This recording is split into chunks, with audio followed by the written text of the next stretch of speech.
sports columnist for NorthJersey.com. It is a stormy night outside as we all come to you from our near, far, and wherever we might be. And we are joined tonight by a couple of very special guests. It's where everybody's talking about it. Everybody's talking about the Last Dance World Series, and we're going to have the tournament director, organizer, mastermind, St. Joe's Metuchen Athletic Director Mike Murray Jr. And after that, we're going to talk to Dan Rattacasa, Westwood softball coach and bowling coach, who's part of the organizing committee for the One More Swing Series that'll take place in Woodridge for the Bergen County softball girls a week from tonight. I want to bring in my colleague, Mr. Greg Tartaglia first. Greg, how are you tonight? Is it thundering by you?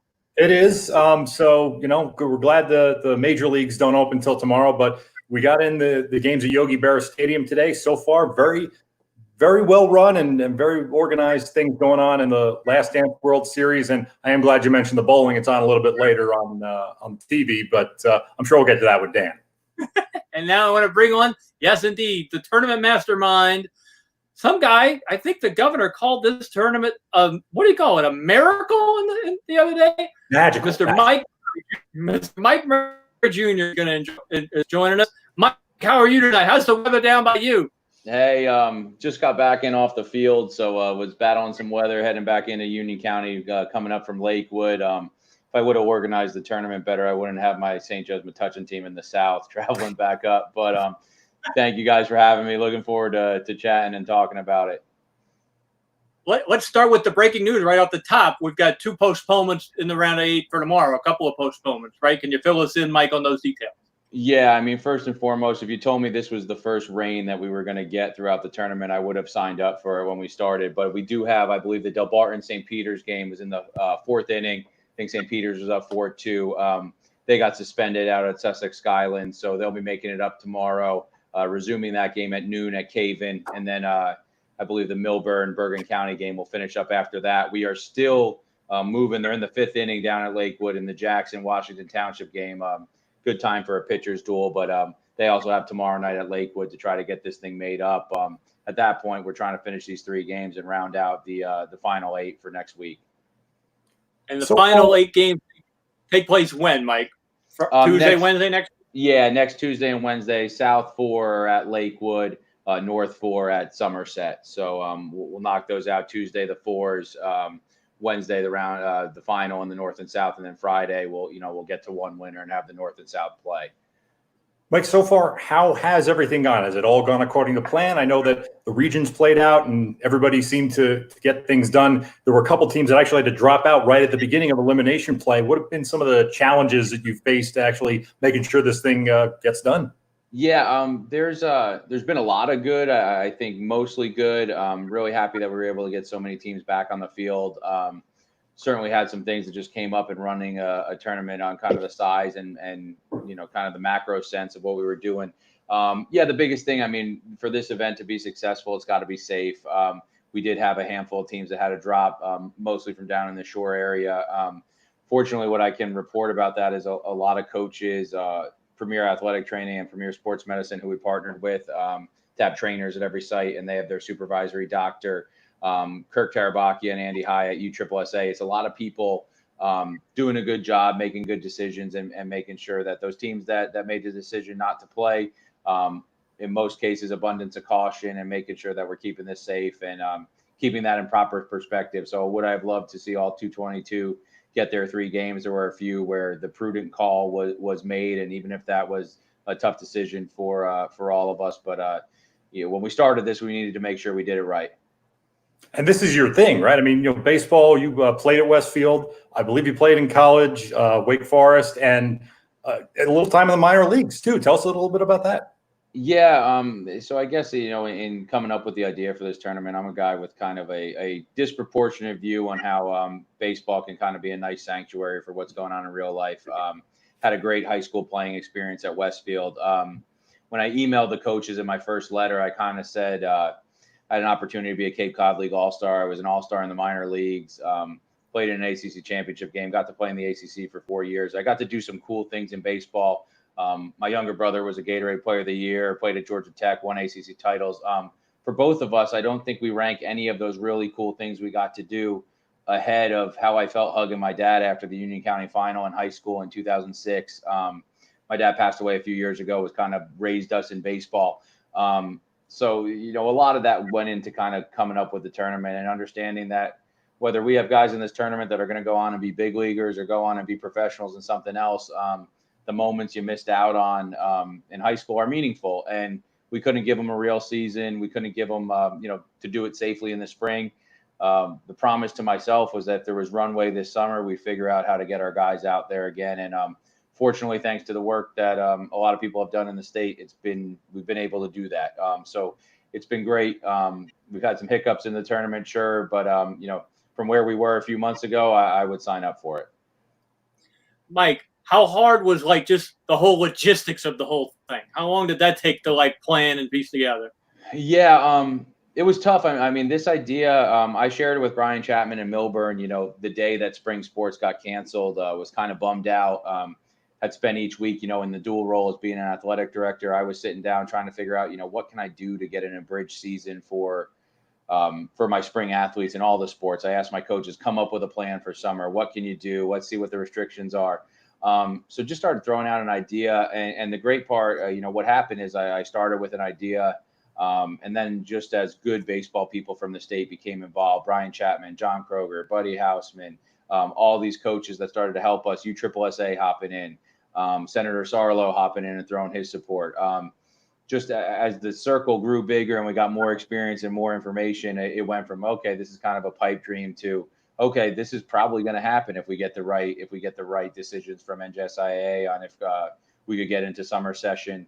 And, obviously just working with the governor on what he's been putting out in executive orders and different things and going from there. But I'm thrilled it was able to happen. And the governor's even been to a couple of games, huh, Coach?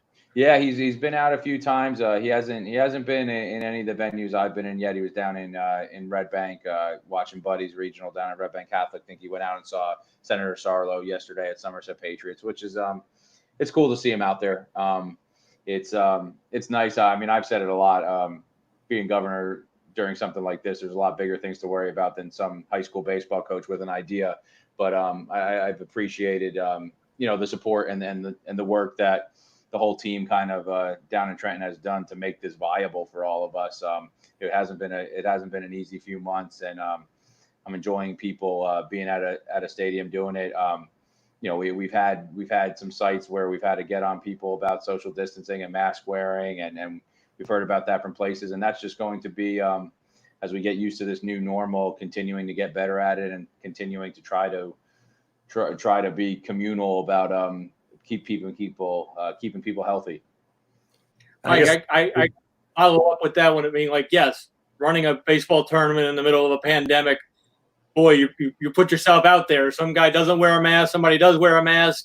And what kind of protocols did you try to get to, the tournament or the different site managers and stuff like that? Did y'all have a real protocol to follow? Yeah. So one of the things with New Jersey at that time being one of the last ones back was we were looking at protocols from various different states that had brought youth sports back prior to it. We were looking at what NJSIAA put out. We were looking at what some of the private organizations on the youth sports side, the youth camp guidelines. We're trying to kind of piece that all together into something that was meaningful. All of our protocols are what you've been seeing across any other kind of youth club tournament organization type feel. The big difference that we were committed to is we partner with Premier Sports Medicine to provide an athletic trainer at every site. So they've been doing the symptom checks. They've been checking in the players to every game here. We felt that was important because we did have a quasi high school affiliation, even though, we're operating under the youth sports USSSA banner. 222 schools with some scholastic connection are involved in it. So that was the big protocol. But that's focused all over the state of New Jersey. Yep, exactly. If we got Mike back here a second. I might be losing Darren. We're getting some pretty weird weather up here in Passaic County, so that could be it. There he is. Yep, you hear me? I got you, Mike. Okay, good. I guess the last thing would be one of the last things would be, next week's kind of the big payoff. You got the North Regional Championship game, the South Regional Championship game, I think is next Wednesday. And then Friday, they play for the big one. I talked to you for the story about, the North Championship trophy. You did a great thing, named the trophy after Ben Lederer, who's the Cliffside Park coach and Don Bosco alum who had passed away. I didn't get to share or write about the story of the South tournament trophy. What can you tell us about that region? Yeah, so same thing. Actually, working with one of your colleagues, Greg Tafaro, down in our area, did the initial reporting on Jim Brown, the educator from down in our area. Was a youth sports guy in Middlesex County, and I believe was an assistant principal in Caldwell. So an opportunity to again, hopefully, have some good days at a baseball field for some families that were impacted by COVID. To your point, Ben in the North actually exchanged a couple emails with his dad over the last couple of days, just going back and forth. Thrilled with their involvement. Don Bosco and Cliffside Park did a really nice thing for him. His two schools during pool play. That whole situation. I mean, I said it in my email to Ben's dad. I mean, Ben's a year different in age than me. We were high school catchers, college catchers, coaches, club coaches. Reading the article about Ben, I could very easily put myself in those shoes. We were very similar in the things that are important to us. So that hit home for me, just as kind of felt like I was reading an article about myself, right? Like just a very similar life led. So wanted him to know that we'll be thinking about him every time I coach a game this year and moving forward. Mike, I'm curious. One part of this tournament that we haven't maybe focused in on is we're going to only have one overall champion essentially at the end in the state of New Jersey. That's not something that exists in New Jersey high school baseball. Mm-hmm. It does. We're going to talk some softball in a minute. We do have a softball tournament of champions. Mr. Murray, would you like to see a baseball tournament of champions one day in high school athletics? Yes, I speak for I think a lot of coaches in saying absolutely yes. Baseball is a sport that, I mean, you look at some of those PASCAC teams over the last couple of years. I mean, they're Group 2, but they're not a Group 2 school, right? Like with the pitching they had, they could beat anyone up in Bergen County. They knocked off the couple big parochials to win the county. In baseball, you get those things. Even we've had some really Middlesex down in my county, a Group 1 who's as scary and out as there always is. So I think in baseball you would lend yourself to a nice little tournament of champions, and I don't think that diminishes your kind of group champions and your non-public champions, but it'll be cool to have an extra week of baseball to kind of play that out on the field. You get some cool matchups, and I know the coaches would be up for it. But I'm around, and Greg has been around long enough too to have covered Legion baseball back in kind of the tail end of its heyday. Legion baseball has kind of been replaced by club baseball to a large degree. Is there room to do is there room to do another tournament like this that could bring the whole state together? Would we dare have a Last Dance World Series next year or the year after that? Probably if somebody else wants to run it and do it, because if I do it again next year, my girlfriend will be an ex-girlfriend because she's killing me with the time we spent on it. I do think some of the feedback is that we do miss that, right? And I've been involved in club baseball, and I think sometimes the animosity between club and high school baseball is kind of overstated. I think a lot of us that do both, I'm trying to help kids in the spring, I'm trying to help kids in the summer. It doesn't really change much. I do think it has been fun seeing kids, kind of compete with their schools and with their group of friends. For me as a non-public, you get the advantage of having kids from, different areas. What you lose there is that you don't have kids that played together since they were 8 years old.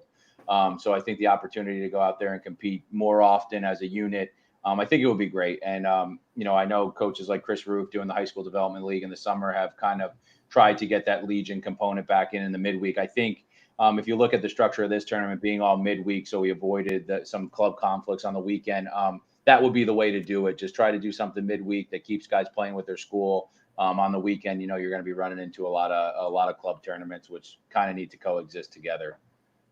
Yeah, and I'll go back one more time. Before we were trying to have a spring season, when we were still in that world where we thought maybe we could have a spring, the state had talked about extending the season to June 30th. I'm sure I speak for Greg when I say this too. It always feels like in New Jersey high school, we stop playing baseball right when the weather gets kind of good. We get to like early June and then we stop. So that's another thing. Wouldn't you love to see us go at least another week into like mid-June at least, or kind of the third week of June? Yeah, we talk about that as coaches too, and that was actually we were moving toward that, right? In the next schedule, I think we're going a little bit later, so it's getting a little deeper. To your point, I think I probably coached 22 of the first 25 games in a hoodie and a couple layers. So you're right, it starts feeling like baseball toward the end of the year.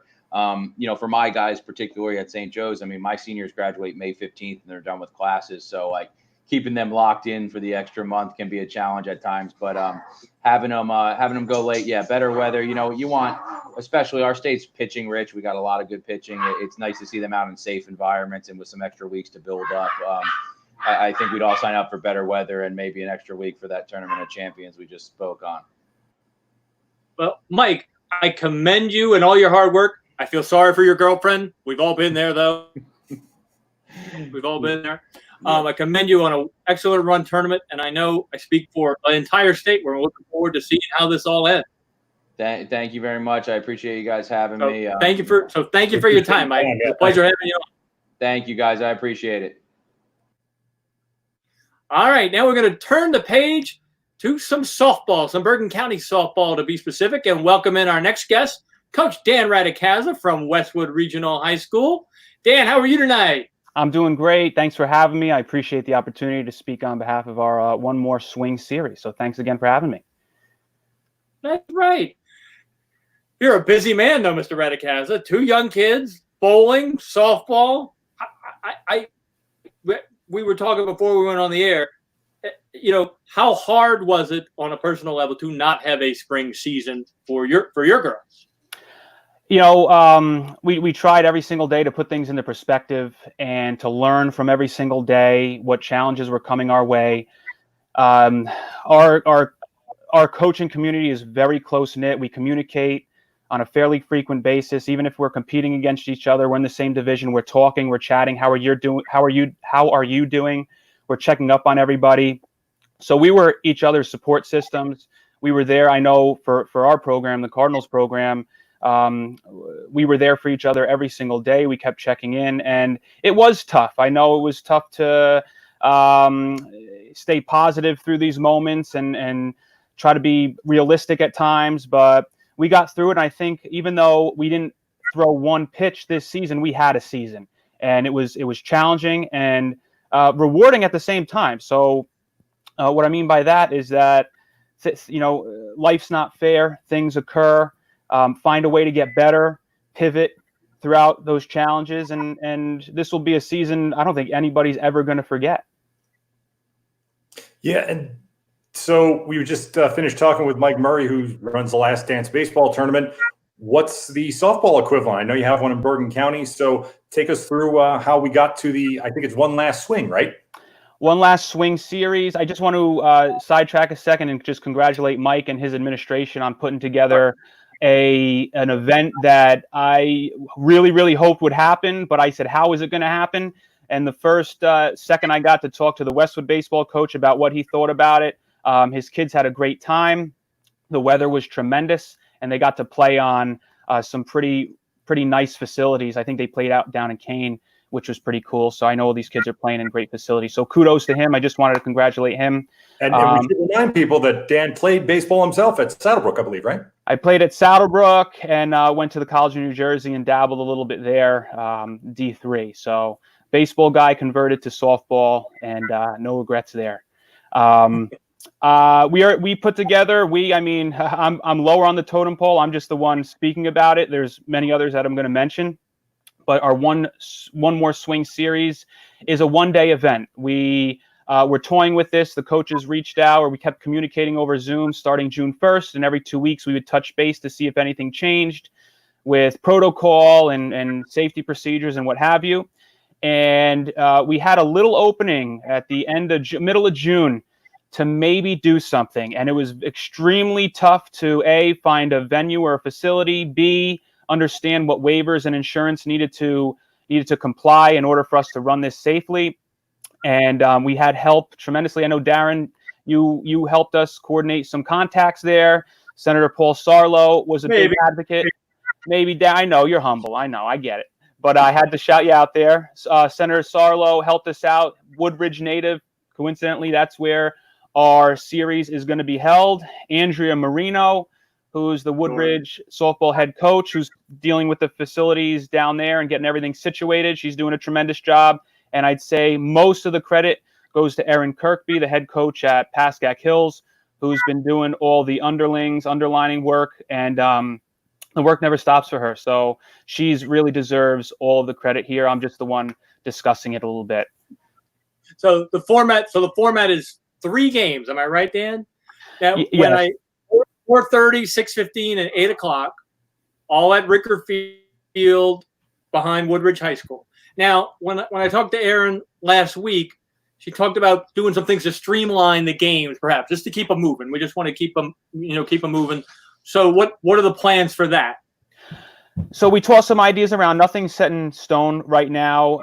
You can see it's a 90-minute time limit per game, and we know how softball games or baseball games can go. Sometimes there's 3 innings. You cover 3 innings in that amount of time, but we're going to try to speed things up. We don't know what the girls have been doing, if they're fresh, if they're playing club ball and what have you. So we're going to, for instance, maybe start with an 0-1 count, just to, we want the batters to have as much of an at-bat as possible, but we don't know how long these pitchers can go for, and we want to keep these innings moving and so forth. We're going to have them warm up prior to the game. The facility's pretty huge, pretty big. Andrea tells me, at Donna Ricker Memorial Field. It's actually the first time, I think it's the first competitive game that's going to be played on it, which we're excited about. So teams could warm up 45 minutes before the game safely, diagonally across the field, and then there's only about 10 minutes in between to warm up, have the announcements, and get going. So we're looking to keep things moving and have kids get as many at-bats as possible, play as many positions as possible, get as many innings in as possible,